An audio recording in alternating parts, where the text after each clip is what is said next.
பிதாவாகிய தேவனுடைய மகா பெரிய கிருபையினாலே கிறிஸ்துவுக்குள்ளாக அன்பாய் அழைக்கப்பட்ட அன்பு சகோதர சகோதரிகளே, தேவனுடைய மகா பெரிய கிருபையினாலே நம்முடைய வாழ்நாளிலே நமக்கு ஒரு நாளை கூட்டி கொடுத்து அதில் விசேஷமாக இந்த ஞாயிறு காலை ஆராதனையிலே நாம் கலந்து கொள்ள தேவன் ஒரு நல்ல கிருபை செய்திருக்கிறார். நம்முடைய பிதாவாகிய தேவனுக்கு நம்முடைய அன்பு இரட்சகர் மூலம் நம் துதிகளையும் ஸ்தோத்திரங்களையும் நாம் ஏறெடுத்துக்கொள்வோம். விசேஷமாக இந்த ஞாயிறு காலை ஆராதனையில் நம்முடைய ஆவிக்குரிய வளர்ச்சிக்காக நாம் இப்போ பார்க்க போகிற ஒரு பாடத்தினுடைய தலைப்பு நமக்கு ரொம்ப ஃபெமிலியரான ஒரு தலைப்பு தான். ராகாபின் விசுவாசம் என்கிற ஒரு தலைப்பில் தான் நம்ம பார்க்க போகிறோம். ஸோ இந்த பாடத்தை பல வருடங்களுக்கு முன்பாக கூட பார்த்துருக்கோம். அப்புறம் மற்ற சகோதரர்கள் கூட இந்த பாடத்தை குறித்து அவர் பேசியிருக்கலாம். அப்போ இது குறித்து நமக்கு ஃபெமிலியராக நல்லா தெரியும். பட் இப்போ ஏன் நம்ம திரும்பி அந்த பாடத்தை நம்ம பார்க்க வேணும் என்று சொல்லி நம்ம சிந்திக்கும் பொழுது இன்னும் சில வெளிச்சங்கள் இந்த பாடத்திற்குள்ளே நம்ம இருக்கிறத கவனிக்க போகிறோம். ஸோ அந்த வெளிச்சங்கள் நம்மை மேலும் சத்திய வெளிச்சத்தில் வழி நடத்தும். ஸோ அந்த அடிப்படையில் தான் இந்த ராகாபின் விசுவாசம் என்கிற ஒரு தலைப்பில் நம்ம பார்க்கலாம். ராகாப் என்று சொன்னாலே ஒரு முக்கியமான பட்டணம் ஞாபகத்து வந்துடும், எரிகோ பட்டணம். இந்த எரிகோ பட்டணத்துக்கு ஒரு சிறப்புண்டு. ஏற்கனவே வேறு ஒரு சப்ஜெக்டில் பார்த்துருக்கோம். The lowest place on earth 1300 feet below the sea லெவல்னு சொல்லப்பட்டிருக்கு இல்லையா. 1300 அடி இந்த கடல் மட்டத்திற்கு கீழ் இருக்கக்கூடிய ஒரு பட்டணம். இது யோர்தான் நதியினுடைய மேற்கில் ஒரு 5 கிலோமீட்டரில் அமைந்த ஒரு பட்டணம். இதை குறித்து நம்ம 1000 ஆண்டு அரசாட்சி சப்ஜெக்டில் இந்த எரிகோ பட்டணத்துடைய விழுகை குறித்து ரொம்ப டீட்டெயிலாக ஒரு சப்ஜெக்ட் பார்த்துருக்கோம். கவனிக்கிறீங்களா? ஒருவேளை நீங்கள் அதை யாராவது பார்க்கலை அப்படின்னா பைபிள் ஃபீஸ்ட் யூடியூப் சேனலுக்குள்ளே போய் பிளேலிஸ்ட்டு அப்படிங்கிற ஒரு ஆப்ஷனை நம்ம அழுத்தினோம்னா நிறைய ஃபோல்டர் வரும். அதில் லாஸ்ட் ஃபோல்டர் பார்த்தீங்கன்னா 1000 ஆண்டு அரசாட்சி 1000 இயர்ஸ் கிங்டம் இருக்கும். அதில் 37-38 சப்ஜெக்ட் இருக்குது. 1000 ஆண்டு அரசாட்சியை பற்றின ரொம்ப சிறப்பான பாடங்கள் அதில் அந்த பாடம் இருக்குது, எரிகோ பட்டணத்துடைய விழுகை. அதை நம்ம கேட்கும்படியாக உங்களை அன்புடன் கேட்டுக்கொள்கிறோம். அது மட்டும் இல்லை, இந்த எரிகோ பட்டணத்தினுடைய அந்த ஒரு அலங்கமே 2 லேயரில் மிகப்பெரிய ஒரு அலங்கமாக இருந்ததுன்னு சொல்லி நம்ம படிக்கிறோம். ஏன்னா அந்த அலங்கத்திலேயே நிறைய பேர் குடியிருந்தாங்க. ராகாப் என்கிற வேசின்னு சொல்லப்பட்டிருக்கு. அந்த அம்மாவும் அங்கே குடியிருந்தாங்க. இந்த பட்டணத்துக்கு இன்னொரு பேர் கூட இருக்குது. உபாகமம் 34 அதிகாரம் 3ஆம் வசனத்தில் பாருங்கள், பேரிச்ச மரங்களின் பட்டணம் அப்படின்னு சொல்லி இதற்கு ஒரு பேர் இருக்குது. சரி, இவர்களெல்லாம் இந்த எரிகோ பட்டணத்தில் ஒரு மகா பெரிய ஒரு பேரழிவு ஒன்று நடைபெற்றது. அதாவது அந்த பட்டணமே விழுந்துருச்சு, அலங்கம் விடுச்சு இல்லையா. அது நமக்கு ஏற்கனவே தெரியும். அப்படி பட்டணம் விழுந்ததுக்கப்புறம் அந்த டைமில் தான் இந்த ராகாப் என்கிற அந்த அம்மா அவங்க குடும்பத்தோட அவர்கள் ஒரு காட்டின ஒரு விசுவாசத்திற்காக அவர்கள் அந்த ஒரு அழிவிலிருந்து அங்கே காப்பாற்றப்பட்டார்கள் இல்லையா. ஸோ அப்போ அது எதற்கு நிழலாக இருக்குது, இப்போ நம்ம ஏன் அதை கவனிக்கணும் என்று சொல்லி பார்க்கும் பொழுது நமக்கு ஏற்கனவே தெரியும் இல்லையா. எபிரேயர்கள் எழுதின நிருபம் 11ஆம் அதிகாரம் முழுவதுமே விசுவாசத்தை அடிப்படையாக கொண்ட அதிகாரம். அதில் யார் விசுவாசித்தது? நம்முடைய முற்பிதாக்கள் ஆபேலிருந்து ஆரம்பிச்சு இல்லையா அப்படியே வரும். அப்போ அப்படிப்பட்ட ஒரு சூழ்நிலையில் நிறைய முற்பிதாக்களை நம்ம பார்க்கும் பொழுது பாருங்கள், இந்த ராகாபை பற்றியும் அந்த விசுவாச பட்டியலில் அங்கே வர்றதை நம்ம கவனிக்கலாம். எபிரேயர் 11ஆம் அதிகாரம் 30ஆம் வசனம், விசுவாசத்தினாலே எரிகோ பட்டணத்தின் மதில்கள் 7 நாள் சுற்றி வரப்பட்டு விழுந்தது. பாருங்க, விசுவாசத்தினாலே எரிகோ பட்டணத்துடைய மதில்கள் 7 நாள் சுற்றி வர விழுந்தது. அப்புறம் விசுவாசத்தினாலே ராகாப் என்னும் வேசி வேவுகாரரை சமாதானத்தோட ஏற்றுக்கொண்டு கீழ்ப்படியாதவர்களோட கூட சேதமாகாதிருந்தார். பாருங்க, இந்த அம்மா எப்படி இருக்கிறாங்கன்னா, ராகாப் என்கிற ஒரு வேசி சமாதானத்தோட வேவுகாரரை ஏற்றுக்கொண்டு கீழ்ப்படியாதவர்களோடே கூட சேதமாகாது இருந்தார். அப்படின்னு எரிகோ பட்டணத்து ஜனங்கள் எல்லாம் யாருன்னு சொல்லி புரிஞ்சுக்கலாம், கீழ்ப்படியாதவர்கள் இல்லையா. ஸோ அந்த கீழ்ப்படியாதவர்களோட இந்த அம்மா சேதமாக இருந்தாங்க. இந்த படத்தை பார்த்தீங்கன்னா அந்த பட்டணம் எவ்வளோ பெரிய ஒரு அலங்கம் இருக்குது அப்படின்னு சொல்லி நம்ம கவனிக்கலாம். ஸோ இப்போது எரிகோ பட்டணத்தை இப்போ அந்த ஹிஸ்ட்ரியை நம்ம கவனித்து பார்க்கும்போது யோசுவா மோசேக்கு அப்புறம் வந்த லீடர் இல்லையா. அவர் இஸ்ரேல் ஜனங்களை இப்போ கானான் தேசத்துக்குள்ளே வழி நடத்த போகிறார். அப்படி வழி நடத்தும் போது அவர்கள் யோர்தானை கடக்கணும். அதுக்கப்புறம் கானான் தேசத்தினுடைய அந்த முழு ஆசீர்வாதத்தை வாங்கணும்னா அதுக்கு அடுத்தது இவர்களுக்கு தடையாக இருக்கிற அந்த எரிகோ பட்டணம் தான். ஸோ அந்த எரிகோ பட்டணத்தை இப்போ ஜெயிக்கணும். ஆனால் இவங்க உள்ளே போகிறாங்கன்னு தெரிஞ்சுட்டு அந்த எரிகோ பட்டணத்தினுடைய ராஜா என்ன பண்ணிட்டான், அவனுடைய மெயின் என்ட்ரன்ஸ் கதவே சாத்திட்டான். தேவன் என்ன பண்ணார், நீ கதவை என்ட்ரன்ஸ் சாத்திட்ட, நான் அலங்கத்தையே கீழே தள்ளிட்டார். ஸோ எரிகோ பட்டணம் அங்கே விழுந்தது இல்லையா. அப்படி விழுவதற்கு முன்பாக யோசுவா என்ன செய்கிறார் அப்படின்னு சொல்லி கவனிக்கும் போது ஒரு பெரிய ஹிஸ்ட்ரி 2-3 வசனங்கள் விட்டு வாசிக்கலாம். யோசுவா 2ஆம் அதிகாரம் 1ஆம் வசனத்தில் பாருங்கள், நூனின் குமாரனாகிய யோசுவா அங்கே வேவுகாரராகிய 2 மனுஷரை ரகசியமாக வேவு பார்க்கும்படி அனுப்பி, நீங்கள் போய் தேசத்தையும் எரிகோவையும் பார்த்து வாருங்கள் என்றான். இப்போ அவர்கள் போய் ராகாப் என்னும் பெயர் கொண்ட வேசியின் வீட்டுக்குள் பிரவேசித்து அங்கே தங்கினார்கள். இந்த கேப் இருக்கு இல்லையா, இதில் நிறைய அனுமானங்கள் உண்டு. இவங்க ஏன் பர்டிகுலராக இந்த ராகாப் என்கிற ஒரு வேசியின் வீட்டுக்கு போகிறாங்க? அப்போ அது ஒரு தேவனுடைய சித்தமாக இருக்கும் அப்படின்னு சொல்லி நம்ம புரிஞ்சுக்கலாம். பட் அதே சமயத்தில் இந்த அலங்கம் பார்த்தீங்கன்னா மிகப்பெரிய அலங்கமாக இருந்ததுனால ராகாப் மட்டுமில்லை, நிறைய பேர் அங்கே குடியிருந்திருக்கக்கூடும். அப்படி இருக்கும்போது ராகாப் கட்டாயமாக இவங்க ஒரு ஃபெமிலியரான ஒரு பெண்ணாக தான் இருந்திருக்க வேணும் எல்லாருக்கும். ஏன்னா அவர்கள் 2 அர்த்தங்கள் நம்முடைய பைபிளில் சொல்லப்பட்டிருக்கு. வேசி என்பது அவர்கள் வேசித்தனம் பண்ணக்கூடிய ஒரு நிலைமையில் இருந்தாங்களா, அல்லது புறஜாதிகளையே நம்ம என்னென்னு சொல்கிறோம், நிறையா விக்கிரகாராதனை பண்ணுறவங்களையே அது ஒரு வேசித்தனம் சொல்கிறோம் இல்லையா, அந்த நிலைமையில் இருந்தாங்களா என்பதையெல்லாம் நம்ம கொஞ்சம் கவனிக்கும் போது இப்போ அந்த ஆராய்ச்சிக்குள்ளே நம்ம போக வேண்டாம். ஆனால் இந்த அம்மா தேவனுடைய அனுகிரகத்தை வாங்கியிருக்காங்க இல்லையா. ஸோ இப்போ அவர்களை நம்ம எப்படி தான் பார்க்கணும்னா விசுவாசத்தினாலே அப்படின்னாலே புரிஞ்சுக்கலாம். இப்போ இந்த அம்மா ஒரு விசுவாசி ஆயிட்டாங்க. இப்போ யாரை விசுவாசிக்கிறாங்க அப்படின்னு சொல்லி கவனிச்சின்னா, வேவுகாரர் அனுப்புகிறார் பாருங்க. யோசுவா 2 வேவுகாரர் அனுப்பி தேசத்தை எல்லாம் வேவு பார்த்துட்டு வாங்கன்னு சொல்லும்போது இந்த அம்மா அந்த 2 வேவுகாரர்களையும் அவங்க என்ன செய்கிறாங்க பாருங்கள். அவர்களை வீட்டின் மேல் ஏற பண்ணி வீட்டின் மேல் பரப்பப்பட்ட சணல் தட்டைகளுக்குள்ளே மறைத்து வைத்தாள். ஸோ அப்படின்னா என்ன அர்த்தம்? இந்த அம்மாவுக்கு அவங்க 2 பேருக்கு மேலே ஒரு நல்ல மதிப்பு இருந்திருக்கணும். அப்புறம் இவர்களும் அந்த அம்மாவை தேடி போனாங்களா இல்லை பர்டிகுலராக அங்கே போனாங்களான்னு சொல்லி பார்க்கும்போது அங்கே பர்டிகுலராக தான் போயிருக்கிறாங்க. அப்போ ஏதோ ஒரு பரஸ்பரம் அங்கே ஏதோ ஒரு அவங்களுக்குள்ள ஒரு நல்ல ஒரு உறவு இருந்திருக்கணும் இல்லையா, அவங்க பேச்சில் மற்ற காரியங்களில். அப்போ அந்த மனுஷர் படுத்துக்கொள்ளும் முன் அவள் வீட்டில் ஏறி போய் என்ன பண்ணிட்டாங்க. இப்போ என்ன ஆயிடுச்சுன்னா, இவங்க போய் அங்கே இருக்கிறாங்கன்னு ராஜாவுக்கு தெரிஞ்சிருச்சான். உடனே தகவல் போய் இப்போ ராஜா ஆள் அனுப்புகிறான், இந்த மாதிரி உங்கள் வீட்டில் 2 பேர் வந்திருக்காங்களாம்மா. அப்படின்னா அந்த அம்மா எந்த அளவுக்கு ஃபேமஸாக இருப்பாங்கன்னு பாருங்கள்.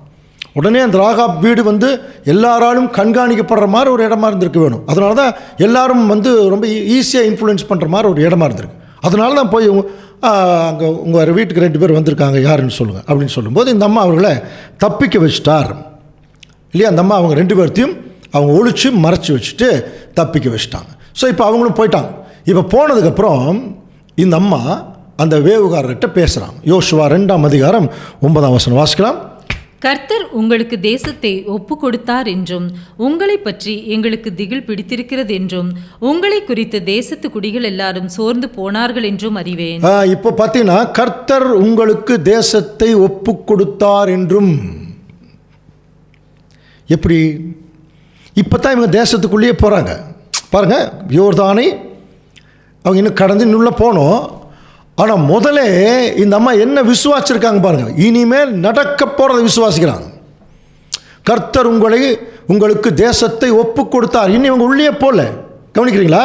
இதெல்லாம் தாங்க வெளிச்சம். கர்த்தர் உங்களுக்கு தேசத்தை ஒப்பு கொடுத்தார் என்றும் இப்போவே உங்களுக்கு குறித்து எங்களுக்கு பயம் வந்துருச்சு. அப்படின்னா அடுத்த வசனம் நம்ம கவனிக்கும் போது, நீங்கள் எகிப்திலிருந்து புறப்பட்ட போது கர்த்தர் உங்களுக்கு முன்பாக சிவந்த சமுத்திரத்தின் தண்ணீரை வற்றி போக பண்ணினதையும், நீங்கள் யோர்தானுக்கு அப்புறத்தில் சங்காரம் பண்ணின எமோரியின் 2 ராஜாக்களாகிய சீகோனுக்கும் ஓகுக்கும் செய்ததையும் கேள்விப்பட்டோம். கேள்விப்பட்ட போது எங்கள் இருதயமெல்லாம் கரைஞ்சு போச்சு. உங்களால் எல்லாருடைய தைரியமும் போயிடுச்சு. ஆனால் ஒரு விஷயம் மட்டும் நல்லா தெரிஞ்சிருச்சு, உங்கள் தேவனாகிய கர்த்தரே உயர வானத்திலும் கீழே பூமியிலும் தேவனானவர். பாருங்கள் எவ்வளோ பெரிய விட்னஸ். இப்போ இந்த அம்மா கேள்விப்பட்டதை வச்சு நம்புகிறாங்க, உங்கள் கடவுள் தான். அப்போ வனாந்தரத்தில் வழிநடத்திட்டு வந்த அந்த சரித்திரங்கள் இருக்கு இல்லையா, 40 வருஷங்கள் அங்கே. அப்போது இதெல்லாம் எப்படியோ அவங்களுக்கு போய் ஒரு தகவலாக போயிருக்கு.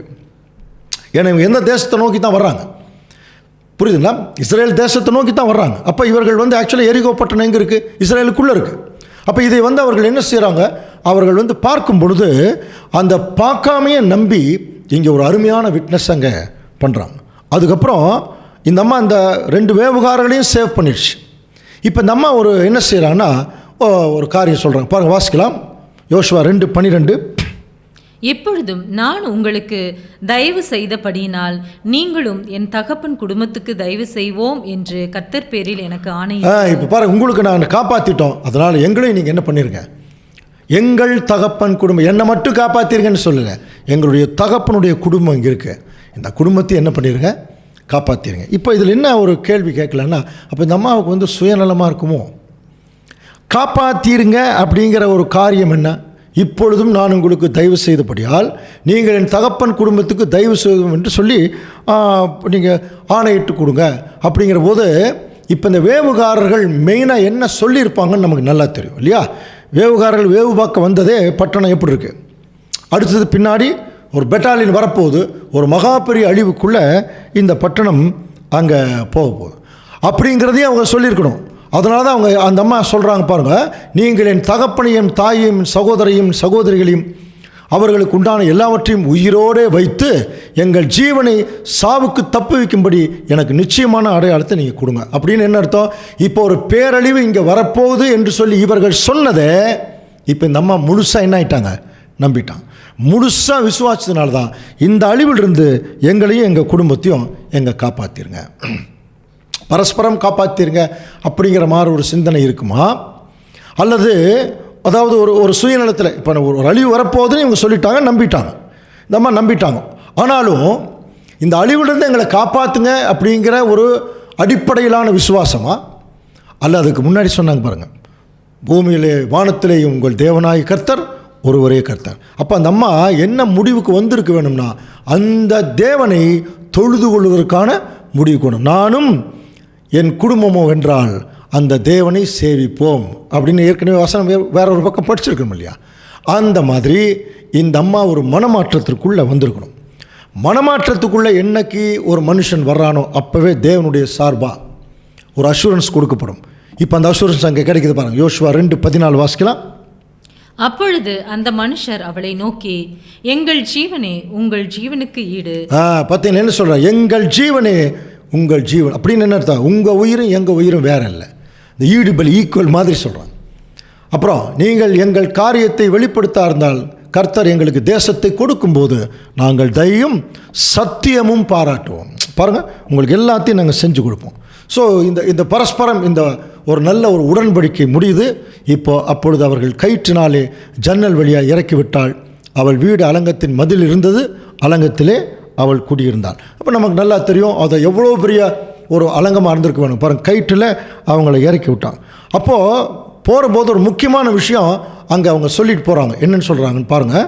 அப்பொழுது யோசுவா 2:17 அப்பொழுது அந்த மனுஷர் அவளை நோக்கி, இதோ நாங்கள் தேசத்துக்குள் பிரவேசிக்கும் போது அப்படின்னு என்ன அர்த்தம்? அட்டாக் பண்ண வரப்போகிறோம், ஒரு தாக்குதல், ஒரு மகா பெரிய அழிவு இந்த பூமிக்கு, அந்த ஒரு தேசத்துக்கு, அந்த எரிகோ பட்டணத்துக்கு வரும்போது, நீ இந்த சிவப்பு நூல் கயிற்றை எங்களை இறக்கிவிட்ட ஜன்னலிலே கட்டி. அப்போது எந்த ஜன்னல் இருந்து அந்த கயிறு வச்சு இறக்கி விட்டீங்களோ அதே ஜன்னலில் எதை கட்டி விடணும்? இந்த சிகப்பு கயிறை நீ கட்டி விடணும். ஜன்னலிலே கட்டி உன் தகப்பனையும் தாயையும் உன் சகோதரியும் தகப்பன் குடும்பத்தார் அனைவரையும் உன்னிடத்தில் சேர்த்துக்கொள். இது முதல். ரெண்டாவது முக்கியமான கண்டிஷன் சொல்கிறார், எவனாகிலும் உன் வீட்டு வாசல்களிலிருந்து வெளியே புறப்பட்டால் அவனுடைய இரத்தப்பழி அவன் மேல் தலையின் மேல் இருக்கும். எங்கள் மேலே நீங்கள் குறை சொல்லக்கூடாது. பாருங்கள், எங்கள் மேல் குற்றம் இல்லை. நாங்கள் என்ன சொல்கிறோம், இந்த பிரச்சனை முடிகிற வரைக்கும் நீங்கள் வீட்டு விட்டு வெளியே வந்துடக்கூடாது. வெளியே வந்தால் அவங்களுக்கு என்ன நடந்தாலும் அதுக்கு நாங்கள் பொறுப்பு அல்ல. இதையும் அவர்கள் என்ன பண்ணிட்டாங்கன்னா அங்கே சொல்லிவிட்டு இவங்க போயிட்டாங்க. அப்புறம் யோசுவா கிட்ட போய் அவங்க தெளிவான ரிப்போர்ட் அங்கே கொடுக்குறாங்க. இதுக்கிடையில் நடந்த ஒரு முக்கியமான, இவங்க போன உடனே அந்த அம்மா செய்த காரியம் பாருங்கள். யோசுவா 2:21 வாசிக்கலாம். அதற்கு அவள், உங்கள் வார்த்தையின்படியே ஆகக்கடவது என்று சொல்லி அவர்களை அனுப்பிவிட்டாள். அவர்கள் போய்விட்டார்கள். பின்பு அவள் அந்த சிவப்பு கயிற்றை ஜன்னலிலே கட்டி வைத்தாள். பாருங்க, இது நல்லா புரிஞ்சுக்கலாம். சரிங்க, எப்போ அந்த மாதிரி நீ அட்டாக் பண்ண வர்றீங்களோ அன்னைக்கு நான் கட்டிடுறேன் அப்படி சொல்ல, இவங்க போன உடனே அந்த கயிறை, சிகப்பு கயிறை ஜன்னலில் கட்டிட்டாங்க. ஸோ இந்த பார்ட்டு தான் இன்றைக்கி நமக்கு ஒரு முக்கியமான ஒரு வெளிச்சத்தை நமக்கு சொல்ல போகுது. ஓகே, ஸோ அன்புக்குரிய சகோதர சகோதரிகளை கொஞ்சம் கவனிக்கலாம். இப்போ அதுக்கப்புறம் அந்த வேவுகாரப்பார் அந்த 2 மனுஷரும் திரும்பி, அது என்ன 2 மனுஷர் 2 வேவுகாரத்தை அனுப்புகிறாராம். அது யாருங்கிறது இப்போ கண்டுபிடிக்கலாம். இந்த 2 மனுஷரும் திரும்பி மலையிலிருந்து இறங்கி ஆற்றை கடந்து நூனின் குமாரனாய் யோசுவாவிடத்தில் வந்து தங்களுக்கு சம்பவித்த யாவையும் குறித்து தெரிவித்து, கர்த்தர் தேசத்தை எல்லாம் நம் கையில் ஒப்பு கொடுப்பார். தீர்க்க தரிசனம் சொல்கிறாங்க பாருங்கள், 2 பேரும் எல்லாம் கிளியராக இருக்குது. கர்த்தர் நமக்கு எல்லாத்தையும் ஒப்பு கொடுத்துருவார். தேசத்தின் குடிகள் எல்லாம் நமக்கு முன்பாக சோர்ந்து போனார்கள் என்று. அப்படின்னா என்ன அர்த்தம்? தேசத்தின் குடிகளெல்லாம் சோர்ந்து போனார்கள். அதுக்கு அத்தாட்சியே யாருன்னா, இந்த அம்மா சொன்னாங்க இல்லையா, நீங்கள் இதை கேள்விப்பட்டு நாங்கள் எங்கள் இருதயத்தில் என்ன ஆகிட்டோம், சோர்ந்து போயிட்டோம். டோட்டலாக எரிகோ பட்டணத்தையே சொல்கிறார். புரியுதுன்னா? டோட்டலாக எரிகோ பட்டணமே இப்போ என்ன கண்டிஷன் இருக்குன்னா, சோர்வாக இருக்குது. இவங்க எப்போ வேணாலும் உள்ளே வந்துடுவாங்க. அதனால தான் எரிகோ பட்டணத்து ராஜா அந்த கதவை அடித்தான். அப்போ அந்த சோர்வுக்குள்ளே அவர்கள் வந்துடுவாங்க அப்படிங்கிறத இப்போ இவங்க கிளியராக சொல்லிட்டாங்க. இதுக்கப்புறம் அன்புக்குரிய சகோதர சொல்லி 3ஆம் அதிகாரம் ஸ்டார்ட் ஆகும். இது வரைக்கும் நடந்த சம்பவத்தை தான் நம்ம நிழலாக பார்க்க போகிறோம். இந்த 3ஆம் அதிகாரத்தில் பார்த்தீங்கன்னா, யோசுவா இப்போ இஸ்ரேல் ஜனங்களை கானான் தேசத்துக்குள்ளே வழி நடத்துகிறார். 2 விஷயத்தை செய்யணும். ஒன்று, யோர்தான் நதியை கடக்கணும். அடுத்தது எரிகோ பட்டணத்தை ஜெயிக்கணும். அப்போ யோர்தான் நதியை கடக்கும்போது அந்த டைம் வந்து ஒரு அறுப்பு காலமாக கவனிங்க. அவர்கள் யோர்தான் நதியை கடக்கும்போது அது ஒரு அறுப்பு காலம். யோசுவா 3:15 வாசிக்கலாம் பாருங்கள். யோர்தான் அறுப்பு காலம் முழுவதும் கரை புரண்டு போ. நம்ம ஏற்கனவே யோர்தான் நதி சப்ஜெக்ட் பார்த்துருக்க முடியாது. மேலிருந்து கீழே இப்படி ஓடிட்டுருக்கும், ரொம்ப ஃபோர்ஸாக ஓடும். அப்போ இப்படிப்பட்ட யோர்தான் நதி அறுப்பு காலத்தில் இவ்வளவு பெரிய ஃபோர்ஸாக கரை புரண்டு ஓடும். அப்படி கரை புரண்டு ஓடும்போது இப்போ ஆசாரியருடைய கால்கள், ஆசரிப்பு அந்த கூடாரத்தினுடைய அந்த உடன்படிக்கை பெட்டியை தூக்கிட்டு போகிற ஆசாரியருடைய கால்கள் தண்ணீரில் பட்ட உடனே மேலிருந்து வர்ற தண்ணி அங்கேயே நின்றுச்சான். கீழே போன தண்ணி ஒரு 6 ஏரியில் போய் செட்டில் ஆகிடுச்சு. பாருங்கள், மேலிருந்து ஓடி வருகிற தண்ணீர் நின்று சார்தானுக்கு அடுத்த ஆதாம் ஊர் வரைக்கும் ஒரு குவியலாக, கவனிக்கிறீங்களா? மேலிருந்து வந்த தண்ணி ஒரு குவியலாக ஃபர்தராக வரல, இருக்கிற தண்ணி அதோட அந்த பக்கம் நின்றுச்சு. அடுத்தது கீழே உப்புக்கடல் எனும் சமனான வெளியின் கடலுக்கு ஓடி வருகிற தண்ணீர் பிரிஞ்சு போய் அப்பொழுது ஜனங்கள் எரிகோவுக்கு எதிராக கடந்து போனார்கள். எரிகோ பட்டணத்துக்குள்ளே அவங்க நுழையிறதுக்கு முதல் எதுக்குள்ளே போகிறாங்கன்னா அந்த யோர்தான் நதியை கடக்கிறாங்க. கவனிக்கிறீங்களா? அந்த யோர்தான் நதியை கடக்கும்போது ஒரு முக்கியமான நிகழ்ச்சி ஒன்று நடந்தது அன்புக்குரிய சகோதர சூழலே. அந்த நிகழ்ச்சியும் ஒரு பாடமாக நம்ம யூடியூப்பில் இருக்குது, பைபிள் ஸ்பீச் யூடியூப்பில் இருக்குது. அதனுடைய அந்த தலைப்பு வந்து நினைப்பூட்டுதலின் அடையாளங்கள். தனி சப்ஜெக்டே இருக்குது. கவனிக்கிறீங்களா? அது என்ன அப்படின்னு சொல்லும்போது, இந்த ஆசாரியருடைய பாதங்கள் வந்து அந்த யோர்தான் நதியில் பட்டணம், யோர்தான் நதி மேலிருந்து பிரிஞ்சிருச்சு, கீழே பிரிஞ்சு வெட்டாந்தரையில் அவர்கள் நடந்து போகிறாங்க. அப்போது தேவன் மோசேக்கு ஒரு கட்டளை கொடுத்தார். தெரியுங்களா? நீங்கள் போகும்போதே யோர்தானில் அந்த கற்களை எடுத்து கொண்டு போய் அந்த கானான் தேசத்துடைய எல்லையில் அதை நட்டு வச்சுட்டு போயிடுங்கன்ட்டார். ஸோ அது வந்து ஒரு பக்கம் நமக்கு நல்லா தெரியும். கவனிக்கிறீங்களா? அப்போது என்ன, எதுக்காக அந்த கற்களை எடுக்க சொன்னார்? அதை உபாகமத்தில் நம்ம படிச்சிருக்கிறோம். அந்த கற்களை என்ன செய்யணும்? நியாயப்பிரமாணத்தை அதில் இன்ஸ்கிரைப் பண்ணி அங்கே வச்சுட்டு போகணும். ஃபர்தராக கானான் தேசத்துக்கு போகிறவங்களாம் அந்த நியாயப்பிரமாணத்தை பார்த்துட்டு தான் போகணும். அதுக்கு தான் அந்த கல். இந்த சப்ஜெக்ட் ஞாபகம் இருக்குங்களா? யாராவது கேட்டிருந்தால் உங்களுக்கு நீங்கள் ஞாபகப்படுத்திங்க. இது எதை குறிக்குதுன்னா, நினைப்பூட்டுதலின் அடையாளங்கள். அப்போ முதல் அந்த யோர்தானை கடக்கிறது எதற்கு அடையாளமாக இருக்குது என்று சொல்லி நம்ம கவனிக்கும் போது விசேஷமாக அது பார்த்தீங்கன்னா, இது யோர்தானை கடந்துட்டாலே இது என்னதான், அங்கே கானான் தேசம் தான் அப்படின்னா புரிஞ்சுக்கலாமா? கர்த்தருடைய ராஜ்யம். ஸோ அந்த ராஜ்யத்துக்குள்ளே முதல் ஆசாரியர்கள் எல்லாம் கால் எடுத்து வைக்கிறாங்க. அப்படின்னு என்ன அர்த்தம்னா, பிரதான தேவனுடைய திட்டத்தில் திருச்சபை முன்னாடி போகும்போது இந்த கற்கள் எடுத்து வைக்கப்பட்டு அதில் வந்து என்ன பண்ணப்படுமா, அந்த ஒரு நியாயப்பிரமாணம் எழுதப்பட்டு நட்டப்பட்டிருக்கும். ஃபர்தராக அதுக்கு பிறகு போகிறவங்க எல்லாருமே அதை பார்த்துட்டு தான் போவாங்க. இது எதற்கு அடையாளமாக இருக்குன்னா, அந்த கற்கள் வேறு யாரும் இல்லை, திருச்சபை. நம்ம ஏற்கனவே ஜீவனுள்ள கற்கள் படிச்சுக்கிறோம்.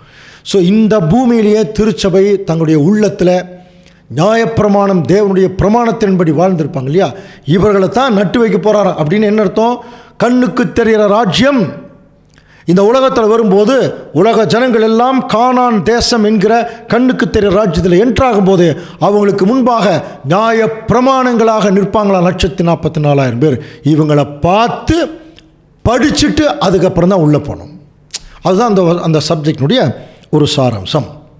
இதுக்கப்புறம் பார்த்தீங்கன்னா 5ஆம் அதிகாரத்துக்குள்ளே நம்ம வரும்போது அங்கே யோசுவா மறுபடியும் 2ஆம் முறை என்ன செய்கிறார்னா ஒரு விருத்த சேதனம் ஒன்று பண்ணுறார். அப்புறம் முக்கியமான ஒரு நிகழ்ச்சி நடந்தது. அது வரைக்கும் மன்னா சாப்பிட்டு இருந்தாங்க பாருங்கள். பஸ்காவின் மறுநாளாகிய அன்றைய தினமே அவர்கள் தேசத்தினுடைய தானியத்தலாகிய புளிப்பில்லாத அப்பங்களையும் சுட்ட கதிர்களையும் புசித்தார்கள். மன்னா நின்று போனது. இன்னைக்கு நிறைய பேர் இந்த வசனத்தை குறித்து பேசும்போது அப்போ ராஜ்யத்துக்குள்ளே வந்துட்டோம், அப்போ இங்கே மன்னா நின்று போச்சா? மன்னான்னா தெரியும் இல்லையா, பரலோக மன்னா. இப்போ நின்று போச்சா அப்படின்னா அதனுடைய அர்த்தம் என்ன நம்ம புரிஞ்சுக்கணும்.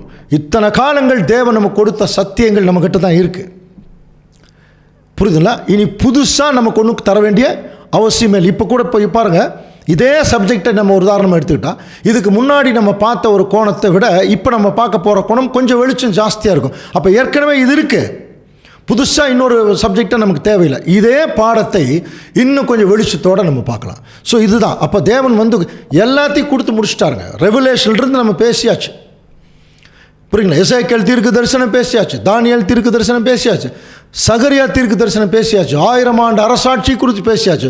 எல்லா மன்னாவும் இப்போவே கொடுத்தாச்சுங்க. தேவன் எல்லாத்தையும் என்ன பண்ணிட்டார்? ஸ்டாப் பண்ணிட்டார். அப்படின்னு என்ன அர்த்தம்?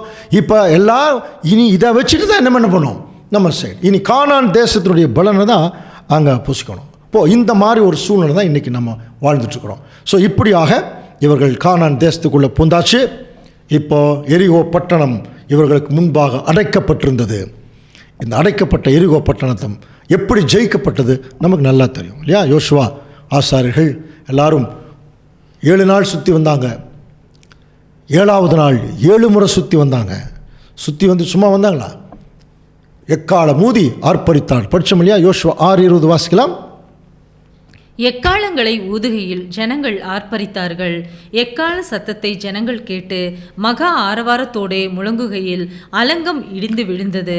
உடனே ஜனங்கள் அவரவர் தங்களுக்கு நேரான பட்டணத்தில் ஏறி பட்டணத்தை பிடித்து அவங்களுக்கு நேரான பட்டணத்துக்குள்ளே போய் அந்த பட்டணத்தை அவர்கள் பிடிச்சாங்க. ஒரு மகா பெரிய ஒரு சங்காரம் அங்கே நடந்தது.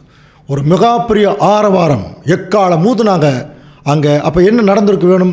யோசுவா தேசத்தை வேவு பார்த்த 2 புருஷரை நோக்கி பாருங்கள். மறுபடியும் அதே 2 பேர் தான், கவனிங்க. வேவு பார்த்துட்டு வந்தாங்க இல்லையா? அதே 2 பேரை நோக்கி, நீங்கள் அந்த வேசியின் வீட்டில் போய் நீங்கள் அவளுக்கு ஆணையிட்டபடி அந்த ஸ்திரீ அவளுக்கு உண்டான யாவையும் அங்கிருந்து வெளியே கொண்டு வாங்க. ஸோ அந்த 2 பேர் தான் இப்போ மறுபடியும் வெளியே கொண்டு வராங்க. அந்த வேவுகாரன் அந்த வாலிபர் உள்ளே போய் ராகாபையும் அவன் தகப்பனையும் அவன் தாய் சகோதரர் அவருக்குள்ள யாவற்றையும் குடும்பத்தார் அனைவரையும் வெளியே கொண்டு வந்து அவர்களை புறம்பே எடுக்கும்படி பண்ணினார்கள். ஸோ இதனால் இந்த மீட்பு அவர்களுக்கு எதனால் கிடைச்சிது என்று சொல்லி கவனிக்கும் போது ஏற்கனவே படித்தோம் இல்லையா? அந்த அம்மாவுக்கு என்ன இன்ஸ்ட்ரக்ஷன் கொடுத்தாங்க? எந்த ஜன்னலில் இறக்கி விட்டோமோ அதே ஜன்னல் நீங்கள் சிகப்பு நூலை நீங்கள் கட்டியிருக்கணும் இல்லையா? அப்போது எரிகோவை வந்து அங்கே பார்க்க வந்த அனுப்பின ஆட்கள் ராகாம் என்னும் வேசி மறைத்து வைத்தபடியால் அவளையும் அவள் தகப்பன் வீட்டாரையும் அவளுக்குள்ள யாவையும் உயிரோடு வைத்தார்கள் படிச்சிருக்கோம். ஓகே. ஸோ இவ்வளோ தான் சப்ஜெக்ட். அதாவது நிழல் முடிஞ்சுது. இப்போ நம்ம நிழல் பார்த்துட்டோம்.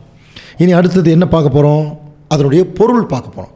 இப்போ இந்த நடந்த சம்பவம் இது எந்த நிழலுக்கு ஒப்பாக நம்ம பார்க்கலான்னா, விசேஷமாக அன்புக்குரிய சகோதர சொல்லி இது ஒரு டைம் ப்ராஃபஸி, நல்லா புரிஞ்சுக்கலாம். இது ஒரு காலத்தை அடிப்படையாக கொண்ட ஒரு தீர்க்க தரிசனம், தீர்க்க தரிசன நிழல். அப்படின்னா இது எங்கே நடக்குது என்று சொல்லி கவனிச்சின்னா, அங்கே கானான் தேசத்தில், இஸ்ரேல் தேசத்துக்குள்ளே நடக்குது. எரிகோ பட்டணம் எங்கே தான் இருந்தது? கானான் தேசத்துக்குள்ளே தான் இருந்தது. அப்படின்னா இப்போ நமக்கு கானான் தேசங்கிறது எது? கிறிஸ்துவுடைய ராஜ்யம். இப்போ நாமளும் எங்கே தான் இருக்கோம்? இந்த கானான் தேசத்துக்குள்ளே தான் இருக்கோம். கவனிக்கிறீங்களா? கானான் தேசத்துக்குள்ளே தான் இருக்கிறோம். இங்கே தான் மன்னாவை தேவன் என்ன பண்ணியிருக்கார்? எல்லாம் பொழிஞ்சறிவிட்டார். இப்போ நமக்கு தேவையானது எல்லாம் கிடச்சிருச்சு. இங்கே நம்மை வழி நடத்துவதற்கு இங்கே ஒரு யோசுவா இருக்கார். அவர் தான் ஆண்டவர் இயேசு கிறிஸ்து. நமக்கு தெரியும். அதை ஓரளவுக்கு நமக்கு எல்லாமே கிளியராக நம்ம கண்டுபிடிச்சிடலாம். இப்போ நம்ம ராஜ்யத்துக்குள்ளே தான் இருக்கோம். இப்போ எரிகோ பட்டணம் நமக்கு முன்னாடி இருக்குது. அது என்னங்கிறதையும் நம்ம அந்த சப்ஜெக்ட்லேயும் பார்த்தோம், இனிமேலும் பார்க்க போகிறோம். பட் இந்த பட்டணத்துக்குள்ளே இங்கே என்ன நடந்தது? முக்கியமான ஒரு கேரக்டர்னா ராகாப். அந்த அம்மா மட்டும் இல்லை, அந்த குடும்பம். ராகாப்னாலே வைடு அப்படின்னு அர்த்தம், பரந்த. பரந்த அது கூட என்ன சேர்த்துனா கொஞ்சம் நல்ல வார்த்தை வரும். பரந்த அப்படின்னா பறந்து போன அப்படி சொல்லலாம். இன்னொன்று என்ன சொல்லலாம்னா பரந்த மனப்பான்மை. புரியுதுனா? தொலைநோக்கு பார்வை. இப்படி இருக்க வேணுமா தேவனுடைய திருச்சபையின் பிள்ளைகள்? அப்படின்னா இந்த ராகாப் பாருங்கள், இந்த எரிகோ பட்டணத்தில் அங்கே அந்த அலங்கத்தின் மேலே குடியிருந்தான். பட்டணத்துக்குள்ளே இல்லை, கொஞ்சம் மேலே தான் இருந்திருக்கான் இல்லையா? அப்போ அந்த பட்டணம் அங்கே விழுகும்போது அது எதற்கு நிழலாக இந்த பைபிள் நமக்கு சொல்லப்பட்டிருக்கு? 2-3 வசனங்கள் வாய்ச்சாலே நமக்கு தெரிஞ்சு இன்னும் கொஞ்ச நாளில் எரிகோ பட்டணம் எதை குறிக்குதுன்னு. இந்த பட்டணத்துடைய அலங்கம் தானே கம்ப்ளீட்டாக விழுந்தது இல்லையா? அப்போ இங்கே கீழ்ப்படியாதவர்களுடைய சேதமாகாது இருந்தாலும் படிக்கிறோம். அப்போ அந்த டோட்டலாக எரிகோ பட்டணம் முழுவதும் எப்படி தான் இருக்காங்க? கீழ்ப்படியாத ஜனங்கள், கொடுமையான ஜனங்கள். இப்போ இவங்களுடைய அலங்கத்தில் என்ன இருக்குது பாருங்கள். ஆண்டவரே அவர்களை அழித்து அவர்களை பாஷைகளை பிரித்து போக பண்ணி கொடுமையும் சண்டையும் நகரத்திலே கண்டேன். பாருங்க, கொடுமையும் சண்டையும் நகரத்திலே கண்டேன். இப்போ நடந்துட்டு இருக்கா இல்லையா? ஓகே, அடுத்தது. அவைகள் இரவும் பகலும் அதன் மதில்கள் மேல் சுற்றி திரிகிறது. பார்த்தீங்களா? இரவும் பகலும் அதன் மதில்கள் மேல் சுற்றி திரிகிறது. கொடுமையும் சண்டையும் நகரத்திலே கண்டேன். அந்த மதில் மேலே தான் இவைகள் எல்லாம் நைட்டும் பகலுன்னு அர்த்தம். 24 hours into 7, அதுதான் அதனுடைய அர்த்தம். தொடர்ந்து இந்த நகரத்தில் கொடுமையும் சண்டையும் தான் நடந்துட்டுருக்கு. அக்கிரமமும் வாதையும் அதன் நடுவில் இருக்கிறது. எதன் நடுவில்? அந்த நகரத்தின் நடுவில் இருக்கா. அப்போ இதனுடைய அலங்கமும் அப்படித்தான் இருக்குது.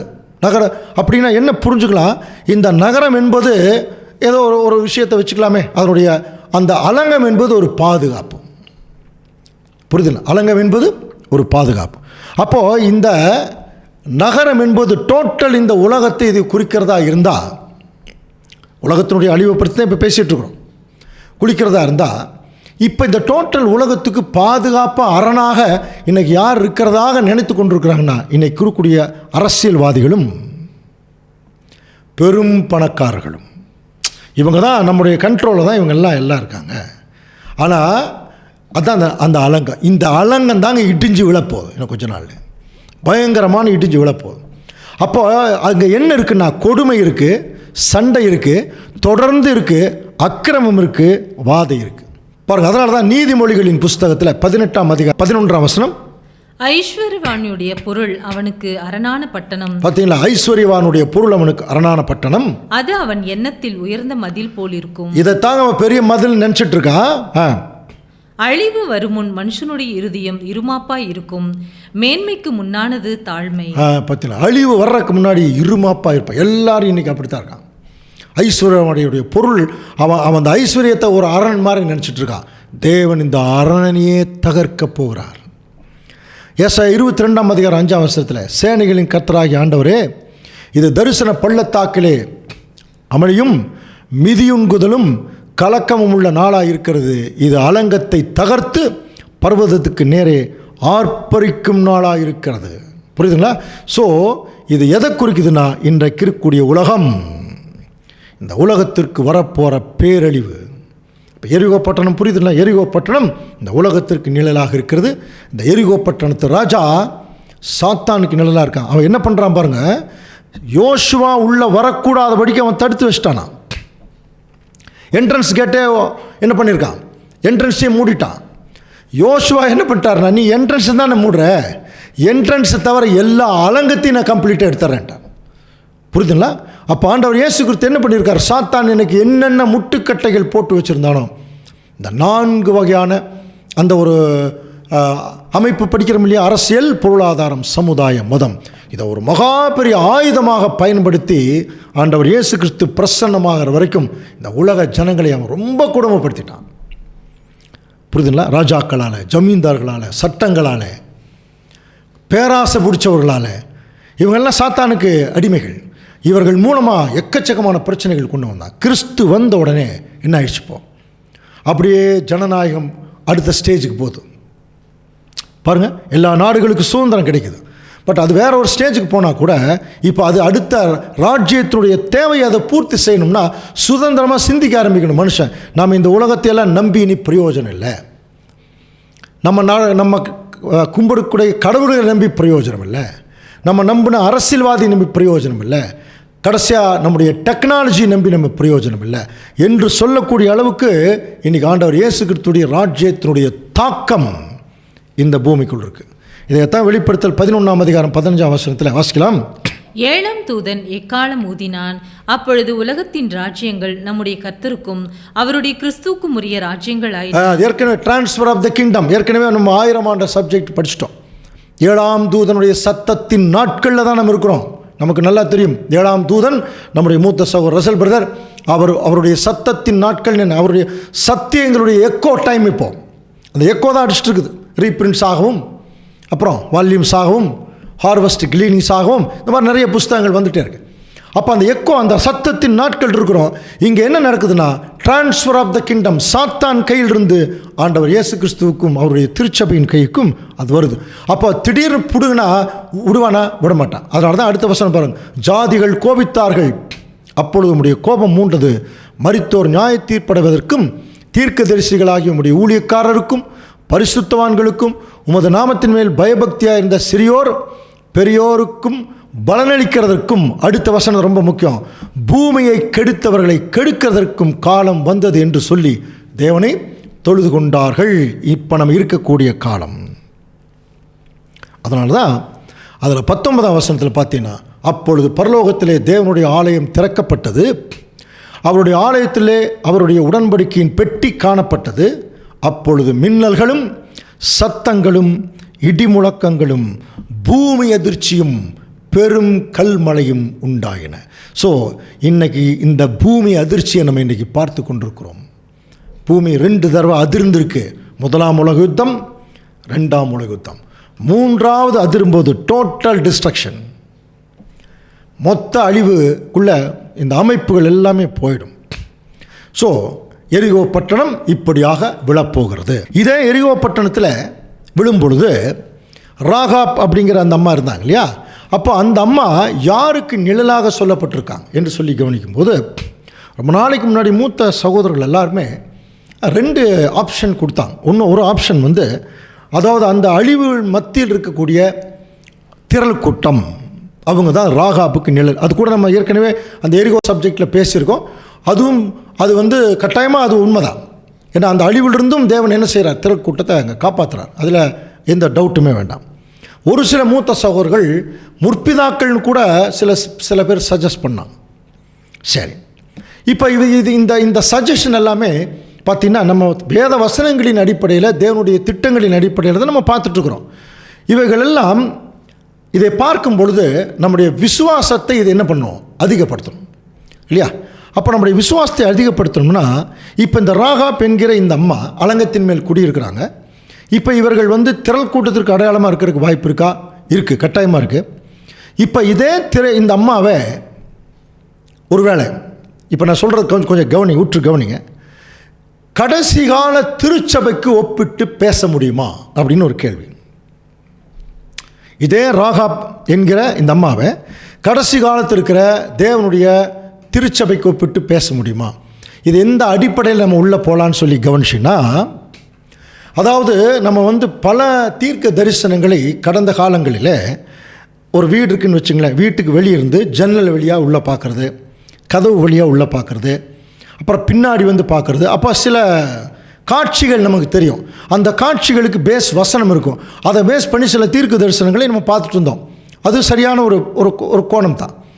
ஒருவேளை நம்ம வீட்டுக்குள்ளேயே போய் பார்க்குறக்கு ஒரு வாய்ப்பு கிடச்சிதுன்னா, கொஞ்சம் டீப்பாக உள்ளே போய் பார்த்தோம்னா இன்னும் கொஞ்சம் கிளியரான ஒரு விளக்கம் தெரியும் இல்லையா? அந்த மாதிரி இந்த ராகாப் என்கிற இந்த வேசி, இந்த அம்மா வந்து அவங்க வந்து திரள் கூட்டத்துக்கு நிழலாக சொல்லப்பட்டிருந்தாலும், ஜஸ்ட்டு முன்னாடி எடுத்துக்கொள்ளப்பட போகிறாங்க பார்த்திங்கன்னா அந்த திருச்சபை, அவர்களுக்கு ஒருவேளை இது நிழலாக இருக்கிறதுக்கு வாய்ப்பு இருக்கா?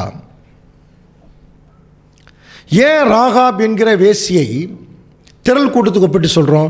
அப்போ அந்த எரிகோ பட்டணம் அழியும் போது அந்த சிகப்பு நூலை கட்டி வச்சாங்க, அதனால் அவங்க காப்பாற்றப்பட்டார்கள்.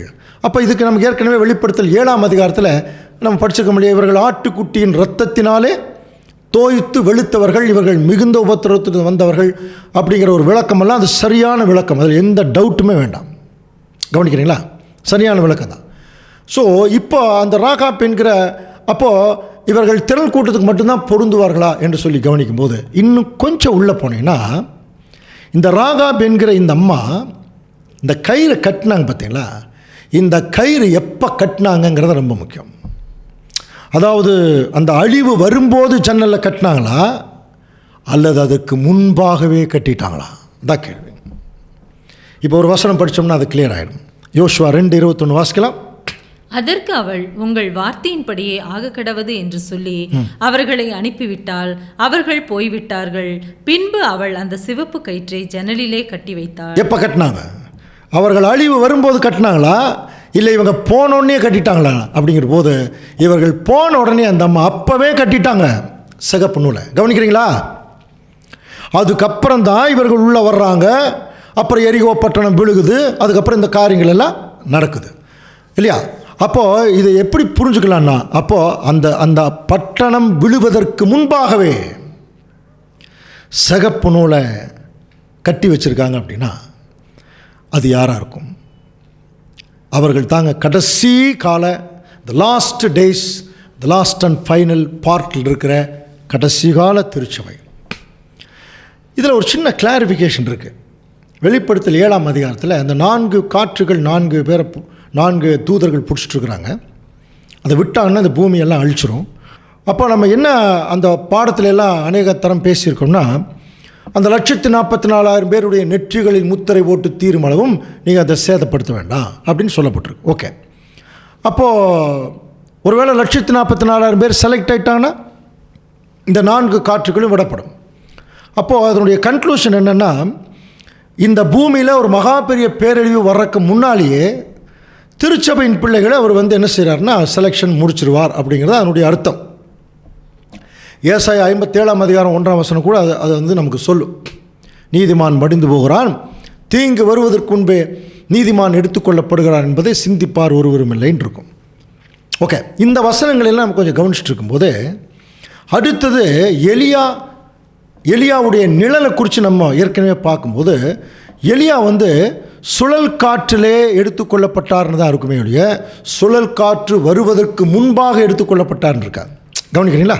அப்போது எலியா சுழல் காற்றிலே எடுத்துக்கொள்ளப்பட்டார்னா அப்போ சுழல் காற்று ஏற்கனவே என்ன இருக்கணும்? இப்போது சுத்த ஆரம்பிச்சிருக்கணும்.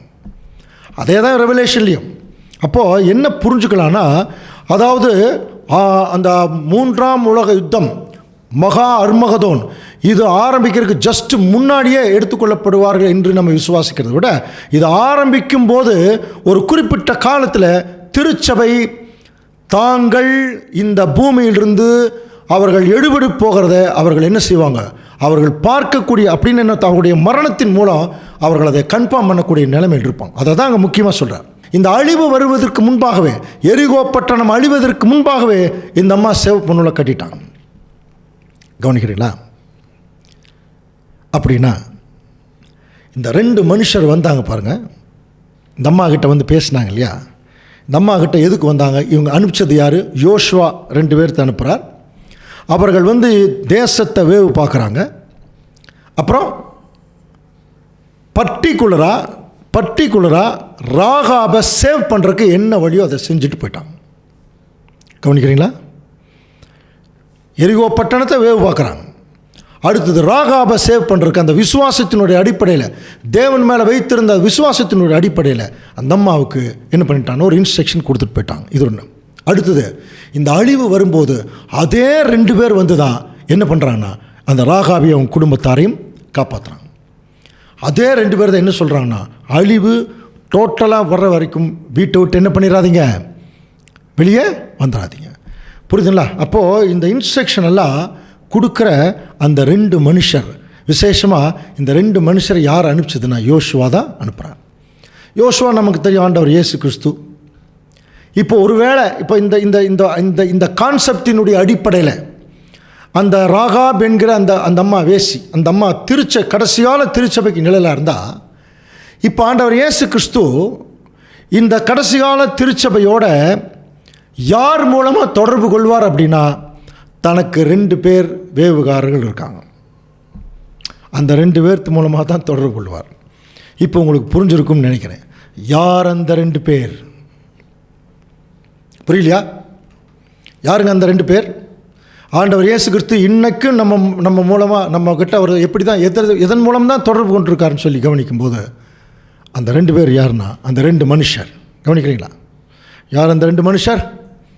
ஒரு மனுஷர் பேர் பழைய ஏற்பாடு தீர்க்க தரிசனங்கள், இன்னொரு மனுஷர் பேர் புதிய ஏற்பாடு. இப்போ இந்த 2 பேர் என்ன பண்ணினாங்கன்னா, யோசுவா என்ன பர்பஸுக்கு அனுப்பிச்சாரோ அந்த ஒரு பர்பஸை நிறைவேற்றிட்டு வந்துட்டாங்க.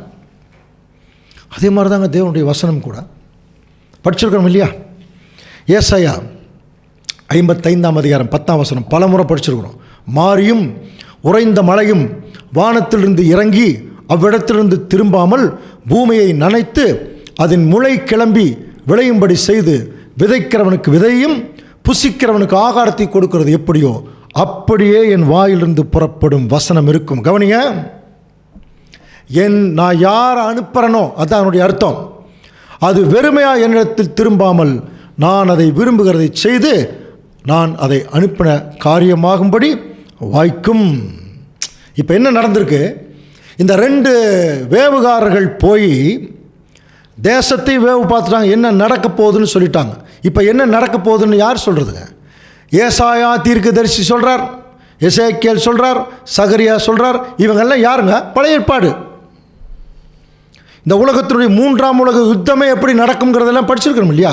அப்போ பழைய ஏற்பாடு புதிய ஏற்பாடு இந்த 2 தீர்க்க தரிசனங்களுமே இப்போ ஆண்டவர் இயேசு கிறிஸ்து நம்மோட தொடர்பு கொள்றதுக்கு தாங்க அனுப்பி வச்சிருக்கார். நம்ம என்ன பண்ணாங்க பாருங்கள், ஞானமாக பாருங்கள். ராகாப் என்னும் வேசி அந்த தூதர்களை ஏற்றுக்கொண்டு, இப்போ என்ன பண்ணாங்க அந்த அம்மா? போனோடனே அந்த அம்மா அவர்களை ஏற்றுக்கொண்டு அவங்களுக்கு எந்த பாதகமும் வராதபடி மறைச்சி வச்சாங்க. அப்புறம் விட்னஸ் பண்ணுறாங்க, தேவன் பிதாவாகிய தேவனை குறித்து விட்னஸ் பண்ணுறாங்க. ஸோ அன்புக்குரிய சகோதர சொல்லி, அதனால தான் நீதிமொழிகள் புஸ்தகமெல்லாம் நமக்கு என்ன சொல்லுது என்று சொல்லி கவனிக்கும் போது, என் மகனே பாருங்கள், நீதிமொழிகள் 4ஆம் அதிகாரம் 10ஆம் வசனம், என் மகனை கேள், என் வார்த்தைகளை ஏற்றுக்கொள். இவ்வளவுதான். என் வார்த்தைகளை முதல்ல என்ன பண்ண? ஏற்றுக்கொள். யார் மாதிரி? எப்படி ராகாப் அந்த 2 பேர்த்தை ஏற்றுக்கிட்டாங்களோ அந்த மாதிரி என்னுடைய வசனங்கள் வார்த்தைகளை ஏற்றுக்கொள். அப்பொழுது ஆயுசின் வருஷங்கள் அதிகமாகும். அந்த அம்மா உயிரோடு காப்பாற்றப்பட்டார்கள் இல்லையா? ஞானத்தை சம்பாதி, புத்திய சம்பாதி, என் வாயின் வார்த்தைகளை மறவாமலும் விட்டு விலகாமல் இரு, அதை விடாதே, அது உன்னை தற்காக்கும், உன்னை காப்பாற்றிருங்கிறாரு. இதே 2 பேர் தான் என்ன பண்ணாங்க? அந்த ராகாபையும் அவருடைய குடும்பத்தாரையும் காப்பாற்றினாங்களே இல்லையா? இதே 2 பேர் தான் காப்பாற்றினாங்க. அன்புக்குரிய சகோதரர் சொல்லி அடுத்த வசனம் பாருங்கள். நீ அந்த புத்தியை பற்றி சொல்லும்போது பாருங்கள், அதன் மேல் பிரியமாயிரு, அது உன்னை காத்துக்கொள்ளும், நீ அதை மேன்மைப்படுத்து, அது உன்னை மேன்மைப்படுத்தும். எப்படி? அப்போ ராகாப் தேவனையும் அந்த வேவுகாரரையும் மேன்மைப்படுத்தினால தேவன் ராகாபை மேன்மைப்படுத்தினார். உள்ளபடியே ராகாப் யாருன்னு சொல்லப்பட்டிருக்கு? வேசி. இப்போ இந்த அம்மா என்ன ஆயிட்டாங்க? விசுவாசி ஆயிட்டாங்க. கவனிக்கிறீங்களா? அவர்கள் விசுவாசி ஆகி அவர்கள் தேவனையும் வேவுகாரையும். அப்போ இன்னைக்கு நம்ம தான் தேவன் பிதாவாகிய தேவன் அவருடைய வசனங்கள் அனுப்பின யோசுவா ஆண்டவர் இயேசு கிறிஸ்து எல்லாரையும் நம்ம கனப்படுத்துகிறோம். நம்ம கனப்படுத்தும் போது தேவன் நம்மளை என்ன செய்வார் பாருங்கள், நீ அதை தழுவிக்கொண்டால் அது உன்னை கனம் பண்ணும். அன்புக்குரிய சகோதர சகோதரர்களே, அது மட்டும் இல்லை. இப்போ யோசுவா 2ஆம் அதிகாரம் 9ஆம் வசனத்தில் அந்த அம்மா என்ன சொன்னாங்க வாசிக்கலாம் பாருங்கள். கர்த்தர் உங்களுக்கு தேசத்தை ஒப்பு கொடுத்தார் என்றும் உங்களை பற்றி எங்களுக்கு திகில் பிடித்திருக்கிறது என்றும் உங்களை குறித்து தேசத்து குடிகள் எல்லாரும் சோர்ந்து போனார்கள் என்றும் அறிவேன். பாரு, உங்களை குறித்து தேசத்தின் குடிகள் எல்லாம் சோர்ந்து போனார்கள். இதே சோர்வுதான் இன்னைக்கு உலகத்துக்கு வந்திருக்கு பாருங்கள். லூக்கா 21ஆம் அதிகாரம் 26ஆம் வசனம் ஏற்கனவே படிச்சிருக்கிறோம். வானத்தின் சத்துவங்கள் அசைக்கப்படும். அதாவது இன்னைக்கு எல்லாம் கவர்மெண்ட்டும் ஆடுது. ஆதலால் பூமியின் மேல் வரும் ஆபத்துகளுக்கு பயந்து எதிர்பார்க்கிறதுனால் மனுஷருடைய இருதயம் என்னாகுதான்? சோர்ந்து போகும். புரியுதுங்களா? அப்போ இன்றைக்கி ஒரு சோர்வில் இருக்கிறாங்க எல்லாருமே. இந்த சோர்வில் இருக்கும்போது அந்த பட்டணத்துக்குள்ளே இந்த அம்மா தான் குடியிருந்தாங்க.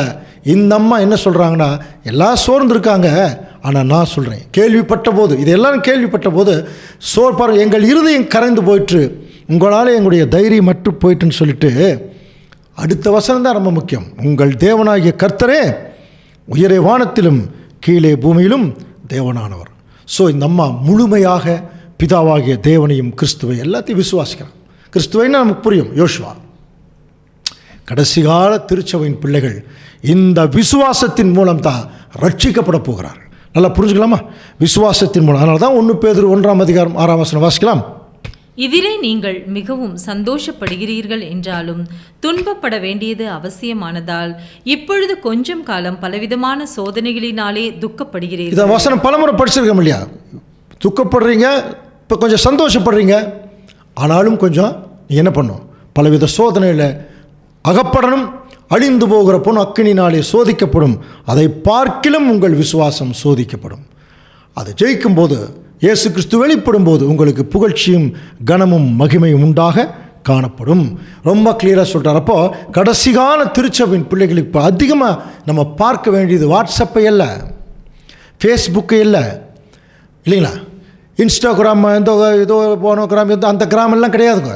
நம்ம எதை அதிகமாக பார்க்கணும்? வேத வசனங்களை பார்க்கணும். அதுதான் படிக்கிறோம். விசுவாசம் கேள்வியினாலே வரும், கேள்வி தேவ வசனத்தினாலே வரும். எந்த அளவுக்கு அதிகமாக வசனங்களை புழங்குறோமோ அந்த அளவுக்கு விசுவாசத்தில் இருப்போம். அந்த விசுவாசம் தான் நம்மளை என்ன செய்யும்னா, இந்த உலகத்தினுடைய மகாபெரிய அழிவிலிருந்து தேவனிடத்தில் அது வழிநடத்த போகுது. அதுக்கு அவர்கள் சொன்ன ஒரு ஐடியா படித்தோம் இல்லையா? அவங்க என்ன பண்ணாங்க? நாங்கள் வரும்போது நீங்கள் அந்த ஜன்னலில் சிவப்பு கயிறை கட்டி வைங்க. இந்த அம்மா என்ன பண்ணாங்க? சொல்லிட்டு போனோன்னே கட்டிட்டான். அப்போ அந்த அழிவு வருவதற்கு முன்பாகவே சிகப்பு கயிறுனால தங்களுடைய ஜீவனை பெற்றுக்கொண்ட பிள்ளைகள். புரியுதுங்களா? அப்போ அந்த சிகப்பு கயிறு நமக்கு ஏற்கனவே சிவப்பு, அது நமக்கு நல்லா தெரியும் இல்லையா? சிவப்பு நூல் கிறிஸ்துவுடைய அந்த பலி. அது திரள் கூட்டத்துக்கு மட்டும்தான் பொருந்துமான இல்லை, திரள் கூட்டத்துக்கு பின்னாடி தாங்க பொருந்த போது. முதலே இந்த கயிறு நம்ம கட்டியாச்சு. அதனால தான் எபேசியர் 2:13 வாசிக்கலாம். முன்னே தூரமாயிருந்த நீங்கள் இப்பொழுது கிறிஸ்து இயேசுவுக்குள் கிறிஸ்துவின் இரத்தத்தினாலே சமீபமாக, கிறிஸ்துவின் இரத்தத்தினாலே சமீபமாக. எரிகோ பட்டணம் ரொம்ப தூரத்தில் இருந்தது, இப்போ தேவன் பக்கத்தில். எப்போ யோசுவா கூட வேவுகாரரோட இந்த அம்மா இணைஞ்சதோ அப்போவே பார்த்தீங்கன்னா தேவன் பக்கத்தில் வந்தாச்சு, இயேசு கிறிஸ்துடைய இரத்தத்தினால். அப்போ அந்த சிகப்பு நூல் யாருக்கு முதல் பொருந்தது? நமக்கு தான். கடைசி கால சரீர அங்கங்களுக்கு தான் அந்த சிவப்பு நூல் பொருந்தும். அடுத்து பாருங்க, 1 பேதுரு 1:19 வாசிக்கலாம். குற்றமில்லாத மாசற்ற ஆட்டுக்குட்டியாகிய கிறிஸ்துவின் வெளியேற பெற்ற இரத்தத்தினாலே மீட்கப்பட்டீர்கள் என்று அறிந்திருக்கிறீர்கள். மீட்கப்பட்டீர்கள். இது திருச்சபைக்கும் பொருந்தும், திரள் கூட்டத்துக்கும் பொருந்தும். அப்போ இரத்தத்தினால தான் என்ன செய்கிறார்? அவர் மீட்டுக் கொள்றார். அப்போ அன்புக்குரிய சகோதர சகோதரிகளே, இந்த அழிவு வருவதற்கு முன்பாகவே இந்த இரத்தத்தினாலே மீட்டு கொள்ளப்படக்கூடிய ஜனங்கள் யாருன்னா கடைசிகால திருச்சபை. அப்போ இந்த அம்மா என்ன பண்ணியிருக்கிறான்னா, ஒரு பெரிய விசுவாசத்தை காட்டியிருக்காங்க.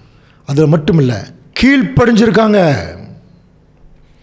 என்ன கீழ்ப்படிஞ்சிருக்காங்க? அவங்களுக்கு என்ன இன்ஸ்ட்ரக்ஷன் கொடுக்கப்பட்டது?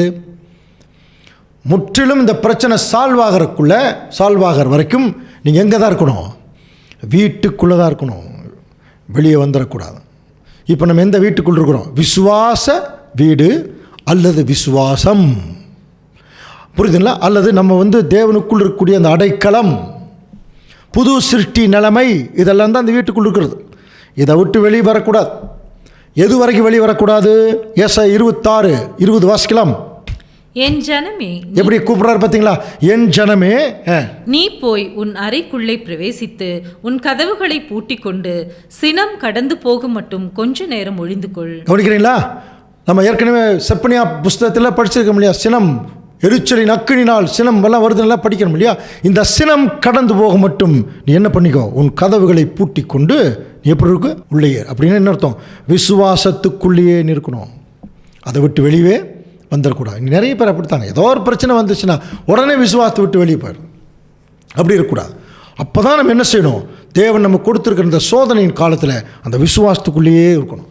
அப்போது விசுவாசித்தது மட்டும் இல்லை, அந்த அம்மா கிரியும் செய்தார்களாம். ஏற்கனவே பல முறை ஆர்கியூ பண்ணியிருக்கோம். விசுவாசம் முக்கியமா, கிரியை முக்கியமா? அப்போஸ்தலனாகிய பவுல் ஆபிரகாம் பற்றி சொல்லும்போது, ஆபிரகாம் விசுவாசத்திலே நீதிமானாக்கப்பட்டான்.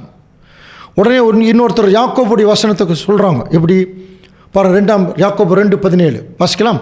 அப்படியே விசுவாசமும் கிரியை இல்லாதிருந்தால் தண்ணீர் தானே செத்ததா. விசுவாசம் கிரியை இல்லாதிருந்தால் தண்ணீர் தானே செத்ததா இருக்கும். வீணான மனுஷனே, கிரியை இல்லாத விசுவாசம் செத்ததென்று நீ அறிய வேண்டுமோ? இதில் என்ன பிரச்சனை? இப்போ விசுவாசம் வேணுமா, கிரியை வேணுமா? இப்போ ராகாப் விசுவாசம் வச்சாங்களா, கிரியை வச்சாங்களா? இது ஒரு கேள்வி இருக்கு இல்லையா? அப்போ விசுவாசம், அப்போ பவுல் கிரியை பற்றி பேசவே இல்லையா? தெசலோனிக்கேயருக்கு எழுதியிருக்கார். விசுவாசத்தின் கிரியை, அன்பின் பிரயாசம், நம்பிக்கையின் பொறுமை எழுதியிருக்கார். 1 தெசலோனிக்கேயர் புஸ்தகத்தில் முதல் அதிகாரத்தில் நம்ம படிக்கலாம்.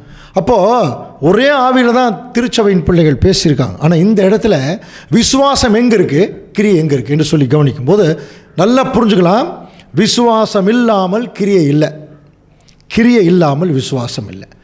புரியுதுங்களா? அப்போ ஒரு வேளை ஒருத்தர்கிட்ட கிரியை இல்லைன்னா அவங்ககிட்ட சரியான விசுவாசம் இல்லைன்னு அர்த்தம். இவ்வளோ தான் புரிஞ்சுக்கணும். இதுக்கு ஆதாரம் பார்த்தீங்கன்னா யாக்கோபே கொடுக்குறாரு பாருங்க. யாக்கோபு 2:21, நம்முடைய பிதாவாகிய ஆபிரகாம் தன் குமாரன் ஈசாக்கை பலிபீடத்தின் மேல் செலுத்தின போது கிரிகளினாலே அல்லவோ நீதிமானாக்கப்பட்டான். அப்போ ஆபிரகாம் விசுவாசிச்சார்னு பவுல் எழுதுறார். இங்கே யாக்கோபு என்ன எழுதுறார்? கிரிகளினாலவோ அல்லவோ நீதிமானாக்கப்பட்டான். அடுத்தது, விசுவாசம் அவனுடைய கிரிகளோடே கூட முயற்சி செய்து. பார்த்தீங்களா? யாக்கோபு விசுவாசத்தை விடலை, விசுவாசத்தோடு அவருடைய கிரிகளும் முயற்சி செய்யும்போது கிரிகளினாலே விசுவாசம் பூரணப்பட்டதென்று காண்கிறாயே. ரெண்டும் முக்கியம். பார்த்தீங்களா? அப்போ ஒரு விசுவாசம் பூரணப்படணும்னா அதுக்கு என்ன வேணும்? போ, கிரியை வேணும். கிரியை செய்யணும்னா அவங்ககிட்ட விசுவாசம் இருக்கணும். இது ரெண்டுமே ஆபிரகாமுக்கு இருந்தது, ராகாவுக்கும் இருந்தது. கவனிக்கிறீங்களா? அடுத்த வசனம் பாருங்க, வாசிக்கலாம். அப்படியே ஆபிரகாம் தேவனை விசுவாசித்தான், அது அவனுக்கு நீதியாக எண்ணப்பட்டது என்கின்ற வேத வாக்கியம் நிறைவேறிற்று. அவன் தேவனுடைய சிநேகிதன் எனப்பட்டான். இதெல்லாம் வசனம் தெரியும். அவன் தேவனுடைய சிநேகிதன் எனப்பட்டான். ஆதலால் மனுஷன் விசுவாசத்தினாலே மாத்திரமல்ல கிரியைகளினாலேயும் நீதிமானாக்கப்படுகிறான் என்று நீங்கள் காண்கிறீர்களே. அடுத்த வசனம் பாருங்க. அந்தப்படியே ராகாப் என்னும் வேசியும் தூதர்களை ஏற்றுக்கொண்டு வேறு வழியாய் அனுப்பிவிட்ட போது கிரியைகளினாலே அல்லவோ நீதிமானாக்கப்பட்டாள். இப்போ இந்த அம்மா என்ன ஆயிட்டாங்க? வேசி, விசுவாசி, நீதிமான். அடுத்தது என்ன தெரியுமா? அடுத்து இதை விட பெரிய மேன்மைக்கு போகிறாங்க. அப்போ அப்படிப்பட்ட நிலைமையில நாமளும் அப்படித்தாங்க வேசித்தனம் பண்ணிட்டு இருந்தோம் இல்லையா? அதனால தான் நமக்கு மாம்சத்தின் கிரியைகளை சொல்லும்போது இது வேண்டான்னார். மாம்சத்தின் கிரியைகளை அதை பார்த்தின வேசித்தனம், அசுத்தம், காம விகாரம், கொலைகள், பகைகள், கோபங்கள், சண்டைகள், வைராக்கியங்கள், எத்தனை விஷயம், 17 ஐட்டம் வரும். அதே ஆவியின் கனி எடுத்துக்கிட்டு அன்பு, சந்தோஷம், சமாதானம், நீடிய பொறுமை, தயவு, நற்குணம், விசுவாசம், சாந்தம், இச்சை அடக்கம், இப்படி வந்துட்டுருக்கோம். அப்போது இந்த 17 காரியங்களையும் நம்ம சத்தியத்திற்குள்ளே வரும்பொழுது ஏதோ ஒரு சந்தர்ப்பத்தில் சத்தியத்தில் இருக்கும்போது கூட சில நேரத்தில் இது நடக்கும். கொஞ்சம் கொஞ்சமாக அந்த 17 விட்டு வெளியே வந்து அப்படியே 9க்குள்ளே என்ன ஆகிடணும்? ஐக்கியமாகிடணும் தேவனுடைய பிள்ளைகள். இப்போ ராகாப் இப்படி தான் ஆயிருக்கிறான். 17 வெளியே வந்து அந்த 9க்குள்ளே போனதுனால அவர்கள் என்ன ஆயிட்டாங்கன்னா ஒரு மகாபெரிய ஆசீர்வாதத்தை அவர்கள் பெற்றுக்கொண்டார்கள். அது நமக்கு இப்போ கண்ணு முன்னாடியே நம்ம என்னங்கிறத பார்க்கலாம். ஸோ அந்தப்படியே ஆவியில்லாத சரீரம் செத்ததாக இருக்கிறது போல் கிரியை இல்லாத விசுவாசமும் செத்ததாக இருக்குது. அப்போ அன்புக்குரிய சகோதர சகோதரர்களே, இப்போ நம்மெல்லாம் இந்த ராகாப் கடைசி காலத்தில் வாழக்கூடிய தேவனுடைய பிள்ளைகளுக்கு ஒப்பாக இருக்கும்போது அப்போ தேவனுடைய அன்னைக்கு பாருங்கள், அந்த அம்மா அந்த நேரத்துக்குரிய கிரியை செஞ்சிட்டாங்களா இல்லையா? விசுவாசித்தார்கள், கிரியை செஞ்சாங்க. இப்போ நம்ம கடைசி கால பிள்ளைகள் கடைசி கால கிரியை செஞ்சே ஆகணும். இப்போ நமக்கு சில கிரியைகள் செய்கிறதுக்கு தேவன் ஒரு வாய்ப்பு கொடுத்துருக்காரு, அதை செஞ்சாகணும். என்ன கிரியை செய்யலாம் சொல்லுங்கள்? ரோமர் 12ஆம் அதிகாரத்தை நிறைவேற்றலாமா? உங்கள் சரீரங்களை தேவனுக்கு பிரியமான ஜீவ பலியை ஒப்புக் கொடுங்க, இரக்கங்களை முன்னிட்டு வேற்றிக் கொள்ளுகிறேன். எத்தனை வசனங்கள் நம்ம படிக்கிறோம் இல்லையா? இன்னைக்கு இந்த கடைசி காலத்துக்குரிய கிரியையை பழைய ஏற்பாட்டு காலத்திலேயே சுருக்கமாக நம்முடைய ஏசாயா தீர்க்கதரிசி செய்திருக்கார். இதுதான் நீங்கள் இப்பொழுது செய்ய வேண்டிய கிரியை. புரியுதுங்களா? என்னது? இஸ்ரேல் ஜனங்கள் எல்லாம் சாப்பிடாமல் இருந்து தங்களை வருத்தி உபவாசித்து தேவனை பணி வைக்கணும்னு நினச்சாங்க. தேவன் சொல்கிறார், இதுவோ நான் எதிர்பார்க்குற உபவாசம், நீங்கள் நினைக்கிற உபவாசம், நான் நினைக்கிற உபவாசம் இதல்ல. நான் உங்ககிட்ட என்ன எதிர்பார்க்குறேன் பாருங்கள். ஏசாயா 58, அக்கிரமத்தின் கட்டுக்களை அவிழ்க்கிறதும், நுகத்தடியின் பிணையல்களை நெகிழ்க்கிறதும், நெருக்கப்பட்டவர்களை விடுதலையாக்குகிறதும், சகல நுகத்தடிகளையும் உடைத்து போடுகிறதும், பசி உள்ளவனுக்கு ஆகாரத்தை பகிர்ந்து கொடுக்கிறதும், துரத்துண்ட சிறுமையானவர்களையும் வீட்டிலே சேர்த்து கொள்ளுகிறதும், வஸ்திரம் இல்லாதவனை கண்டால் அவனுக்கு வஸ்திரம் கொடுக்கிறதும், உன் மாம்சமானவனுக்கு உன்னை ஒழிக்காமல் இருப்பதும் அல்லவோ எனக்கு உகந்த உபவாசம், எனக்கு உகந்த விசுவாசம், எனக்கு உகந்த கிரியை. இதைத்தாங்க செய்யணும். உலகமே அக்கிரமத்தில் இருக்கு, அலங்கத்தில் அக்கிரமம் இருக்குன்னு படிக்கிறோம் இல்லையா? இப்போ நாம் அந்த அக்கிரமத்தின் கட்டுகள் இருந்து என்ன செய்யணும்? வெளியே வந்து இன்றைக்கி கிறிஸ்தவ மண்டலத்திலேயே அக்கிரமம், அது எல்லாம் அந்த நிறைய பேர் அந்த நுகத்தடிக்குள் இருக்கிறாங்க. பாஸ்டர் என்கிற நுகத்தடி, சபை என்கிற நுகத்தடி, தவறான போதகம் என்கிற நுகத்தடி, நிறைய பேர் இன்றைக்கி இருக்கிறாங்க. இன்னும் சில தேவனுடைய பிள்ளைகள் வர வேண்டியது இருக்குது. ஸோ அதையெல்லாம் நம்ம என்ன செய்யணும்? நெகிழ்க்கணும். சகல நுகத்தடிகளையும் உடைத்து போடணும். இன்றைக்கி எத்தனையோ பேர் சத்தியம் கிடைக்காம பசி உள்ளவர்களாக இருக்காங்க. அவர்களுக்கு நம்முடைய ஆகாரத்தை பகிர்ந்து கொடுக்கணுங்க. நம்மளே சாப்பிட்ருக்கோம், வாரம் சபை கூடுறது, போகிறது வர்றது, அப்புறம் நமக்குள்ளேயே கூடிக்கிறது, கன்வென்ஷன் வச்சுக்கிறது, அதெல்லாம் உண்மையான விஷயந்தான். பட் அதுக்கு முன்னே நம்ம சாகிற வரைக்கும் இந்த ஒரு ஆகாரத்தை யாராவது இல்லாதவங்களுக்கு கொடுத்துட்டே இருக்கணும். அப்படி சத்தியத்தை சொல்லும் பொழுது நிறைய பேர் பயிர் சபையில் சத்தியம் கேட்குறாங்க இல்லையா? அவர்களை ஒன்றா அவங்க துரத்திடுவாங்க, இல்லைன்னா அவங்களே வெளியே வந்துடும். அதான் துரத்துண்ட சிறுமையானவர்கள் சிறு மந்தையாக வெளியே வர்றாங்க. வெளியே வரும்போது அவர்கள் நம்முடைய விசுவாச வீட்டில் என்ன பண்ணிக்கணும்? சேர்த்துக்கணும். இந்த வேலை தான் நம்ம செஞ்சிட்ருக்குறோம், இதை தொடர்ந்து செய்யணும். அப்படி சேர்த்து கொள்ளும்போது அவர்களுக்கு அடுத்த ஸ்டேஜ் என்ன தெரியுமா? வஸ்திரம் இல்லை, உடனே ஞானஸ்நானம் கொடுத்து இயேசு கிறிஸ்து என்கிற வஸ்திரத்தை கொடுத்துரும். அதுதான் கிறிஸ்துவுக்குள்ளாக ஞானஸ்நானம் பெற்றவர்கள் எத்தனை பேர்களோ அத்தனை பேரும் கிறிஸ்துவை தரித்து கொண்டீர்களே. வஸ்திரம் கொடுத்தாச்சா? இது வரைக்கும் கரெக்டாக பண்ணிகிட்டு இருக்கிறோம், கவனிங்க. அதுக்கு அடுத்தது தாங்க நம்ம கரெக்டாக பண்ணுறதில்ல. அப்படி ஒரு வேளை சத்தியத்துக்குள்ளே அவங்க வந்துட்டா நமக்கு அவங்க என்ன ஆயிடுவாங்க தெரியுமா? மாம்சம் ஆயிடுவாங்க. நம்ம எல்லாம் ஒரே மாம்சம், கிறிஸ்து நமக்கு தலை. அப்போ நமக்குள்ளே என்ன இருக்கக்கூடாது? அந்த ஒளிவு மறைவுகள், போக்குவரத்து, மாய்மாலம் இருக்கக்கூடாது. அன்றைக்கி நிறைய பேர் சபையில் மாய்மாலம், பார்வையிலேயே வித்தியாசம், புரியுதுங்களா? சிந்தையில் வித்தியாசம், எக்கச்சக்கமான மாய்மாலம் சபைக்குள்ளே வந்தாச்சு. ஸோ இந்த வேலையை தாங்க கரெக்டாக தேவனுடைய பிள்ளைகள் செய்யணும். இதை கரெக்டாக செய்துட்டு இருந்தா இந்த கடைசி விஷயம் இருக்கு இல்லையா? உன் மாம்சமானவனுக்கு உன்னை ஒழிக்காமல் இருப்பதும் அல்லவோ எனக்கும் அந்த உபவாசம். நீ என்ன வேணாலும் செய், கடைசியில் நீ ஒழிச்சுக்கிட்ட பார்த்தியா? என்னுடைய சரீரத்தை நான் ஒழிக்கவெல்லாம் முடியாதுங்க. என்னுடைய சரீரத்துக்கு ஒரு கஷ்டம்னா இன்னொரு சரீரம் வந்து காப்பாற்றி தான் ஆகணும். ஆனால் அன்றைக்கி யாருமே செய்கிறதில்ல, கவனிக்கிறீங்களா? எல்லாம் அவங்கவுங்க ஒரு குரூப்பாக இருக்கிறாங்க. அந்த குரூப் சேஃப்னு நினைக்கிறாங்க, புரியுதுங்களா? நாங்கள் ஒரு பெரிய சபை, இங்கே ஒரு குரூப், அங்கே ஒரு குரூப், நாங்களாம் சேஃபாக இருக்கோம், எல்லாம் கூடிக்கிறோம் அப்படி நினைக்கிறோம். இதை எப்போ தெரியுங்களா இதனுடைய பிரச்சனை வெளிப்படும்? கொரோனாவிலேயே தேவன் நமக்கு ஒரு இண்டிகேஷன் கொடுத்துட்டார். உங்களுடைய இருதயங்கள் சிந்தனைகள் எல்லாம் சரியில்லை. நீங்கள் ஏற்கனவே வேதம் படித்து உள்ளே வந்தால் கூட நிறைய விஷயங்கள் நீங்கள் திருந்த மாட்டேங்கிறீங்க, மனமாற்றம் இல்லை. அதுக்கு ஒரு இண்டிகேஷனுக்கு தான் அவர் ஏற்கனவே ஒரு கொரோனாவை கொடுத்தார். இப்போ மறுபடியும் நம்ம வந்ததுக்கப்புறம் மேலும் தேவன் எதிர்பார்க்குற அந்த மனநிலைக்குள்ளே வரணும்னா உன் மாம்சமானவனுக்கு உன்னை ஒழிக்காமல் இருப்பது, யதார்த்தமான பார்வை, யதார்த்தமான சிந்தை, கடைசியாக யதார்த்தமான அன்பு. இந்த யதார்த்தமான அன்பு என்ன பண்ணுன்னா எதிரியை கூட அது வந்து என்ன பண்ணும்? தீங்கு நினைக்காதுங்க. சரி பரவாயில்ல விடுங்க, ஏதோ பண்ணுறாரு பண்ணிட்டு போகிறார் விட்டுருங்க அப்படிங்கிற மாதிரி போயிடும். இந்த யதார்த்தம் இல்லாத மாய்மாலம் முடிச்சுன்னு வச்சுங்க, இவரை என்னவாவது பண்ணி ஆகணும், இவரை பேரை கெடுத்தாகணும், இவரை ஊழியம் பண்ணவே விடக்கூடாது, அந்த மாதிரி போயிடும். இப்படி இருக்கிறவர்கள் கடைசி கால கிரியை செய்யவெல்லாம் முடியாதுங்க. இப்போ தேவன் நமக்கு கொடுத்துருக்கிற மகா பெரிய அழைப்பு வாய்ப்பு அதுதான். அதனால தான் லூக்கா 21ஆம் அதிகாரத்தில் 36ஆம் வசனம் வாசிக்கலாம். ஆகையால் இனி சம்பவிக்க போகிற இவைகளுக்கெல்லாம் நீங்கள் தப்பி மனுஷகுமாரனுக்கு முன்பாக நிற்க பாத்திரவான்களாக எண்ணப்படுவதற்கு எப்பொழுதும் ஜெபம் பண்ணி விழித்து, எப்பொழுதும் ஜெபம் பண்ணி விழித்து. அப்போ தேவனுடைய திருச்சபை பிள்ளைகள் பாருங்க, அன்னைக்கு ராகாப் ஒரு அலர்ட்டாக இருந்தாங்க, சொன்னபடி கேட்டாங்க. எந்த வேவுகாரர் இந்த அம்மா காப்பாத்துச்சோ அதே வேவுகாரர் இந்த அம்மாவை காப்பாற்றிட்டாங்க ஃபேமிலியோட.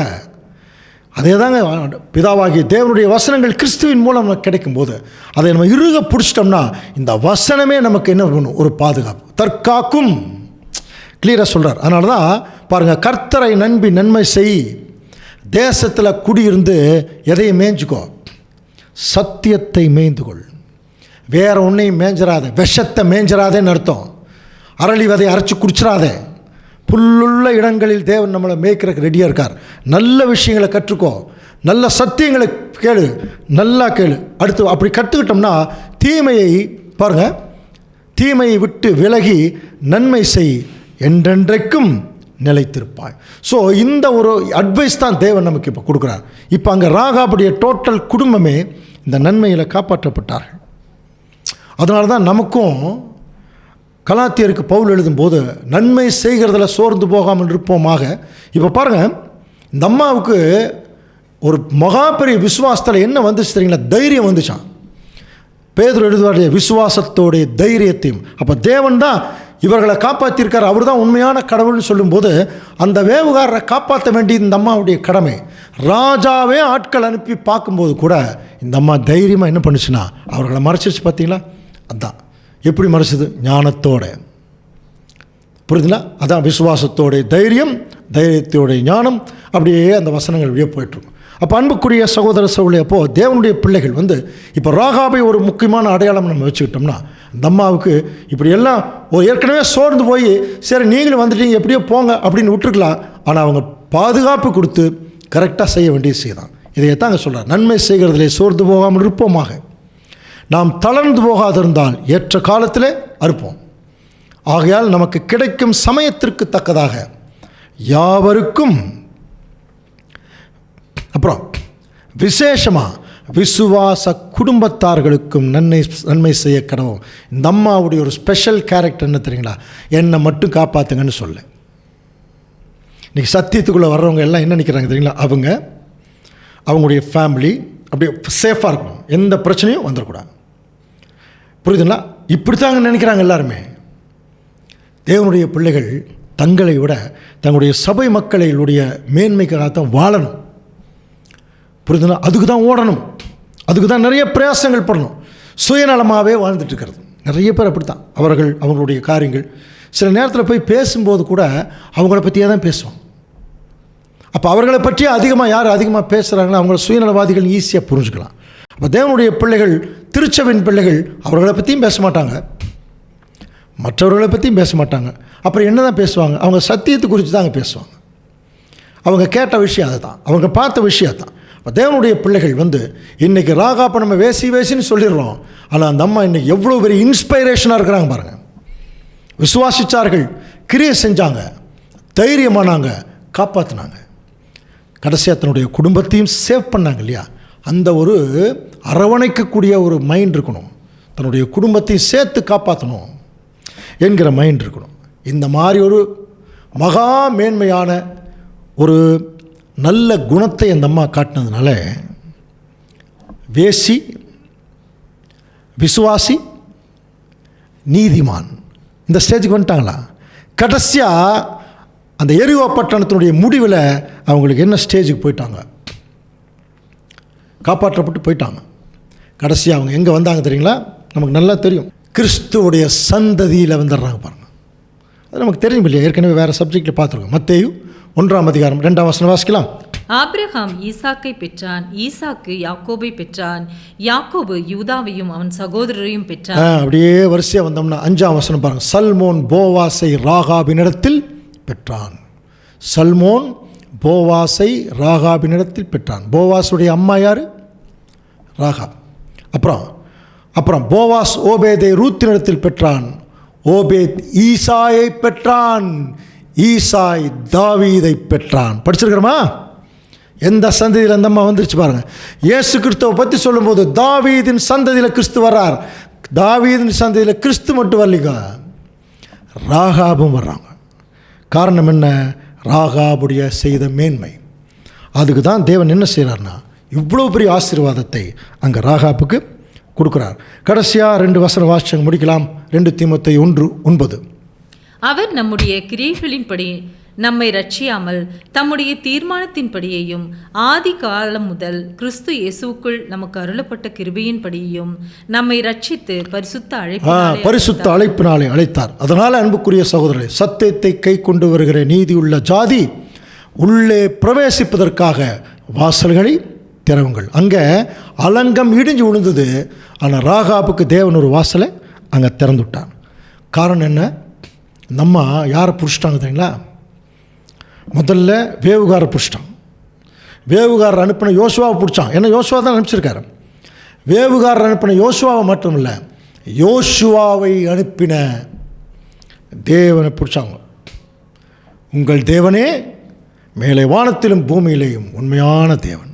ஸோ அப்படி தேவனை யாராவது பிடிச்சாங்கன்னு வைங்களேன், அவங்களுக்கு என்ன ஆசீர்வாதம் தெரியுமா? ஏசாயா 26:3 வாசிக்கலாம். உம்மை உறுதியாய் பற்றி கொண்ட மனதை உடையவன் உம்மையே நம்பியிருக்கிறபடியால் நீர் அவனை பூர்ண சமாதானத்துடனே காத்துக்கொள்வீர். கவனிக்கிறீங்களா? அந்த அம்மா யாரை பிடிச்சாங்க? தேவனை பிடிச்சாங்க. அதே தான் நமக்கும். உம்மை உறுதியாய் பற்றி கொண்ட மனதுடையவன் உம்மையே நம்பி இருக்கிறபடியால். அந்த அம்மா எரிகோ பட்டணத்தில் இருந்துட்டு யெகோவா தேவனை நம்புது. கவனிக்கிறீங்களா? நம்ம யெகோவா தேவனுடைய சபையில் உட்கார்ந்துட்டு யெகோவா தேவனை நம்புறமான்னு தெரியல, இயேசு கிறிஸ்துவை நம்புறமான்னு தெரியல, சகோதரனை நம்புறமான்னு தெரியல, சத்தியத்தை நம்புறமான்னு தெரியல. ஆனால் அந்த அம்மா அத்தனையும் நம்புச்சு. அதனால் அந்த ஒரு மீட்பு கிடைச்சது இல்லையா? ஸோ அதே மாதிரி தான் இப்போ நமக்கு கடைசி காலத்தில் இருக்கிற திருச்சபையின் பிள்ளைகளுக்கு தேவனை மட்டும் பிடிச்சிட்டா மீட்பு உறுதி. தேவன் தாமே இந்த வசனங்களை நமக்கு ஆசீர்வாதமாக்கி தருவாராக. ஆமென்.